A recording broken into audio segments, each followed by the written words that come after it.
luck.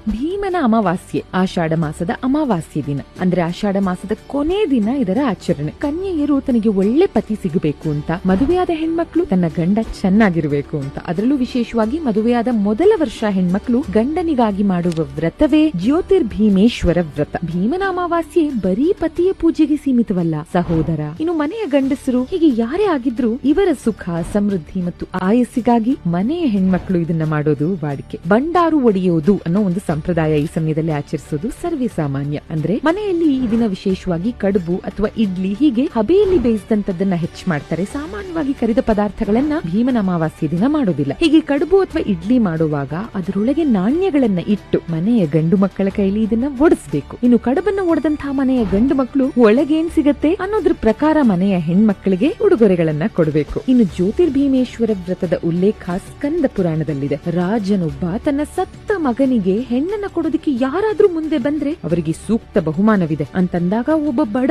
ಬ್ರಾಹ್ಮಣ ಮುಂದೆ ಬರ್ತಾನೆ. ಆತನ ಮಗಳು ಪ್ರತಿ ವರ್ಷ ಭೀಮನ ಅಮಾವಾಸ್ಯೆ ಮಾಡಿರ್ತಾಳೆ. ರಾಜನ ಸತ್ತ ಮಗನನ್ನ ಮದುವೆ ಮಾಡ್ಕೊಳ್ತಾಳೆ. ಭೀಮನ ಅಮಾವಾಸ್ಯೆ ವ್ರತವನ್ನ ಮಾಡಿದ್ರಿಂದ ಸ್ವತಃ ಶಿವ ಮತ್ತು ಪಾರ್ವತಿಯ ಆಶೀರ್ವಾದದಿಂದ ಆಕೆಯ ಪತಿಗೆ ಪುನಃ ಜೀವ ಬರುತ್ತೆ. ಇದು ಭೀಮನ ಅಮಾವಾಸ್ಯೆಯ ವ್ರತದ ಹಿಂದಿನ ಕಥೆ. ಈ ದಿನಕ್ಕೆ ಭೀಮನ ಹೆಸರು ಯಾಕೆ ಅಂತ ಯೋಚಿಸ್ತಿದ್ರೆ ರುದ್ರ ದೇವರ ಮತ್ತೊಂದು ಹೆಸರು ಭೀಮ.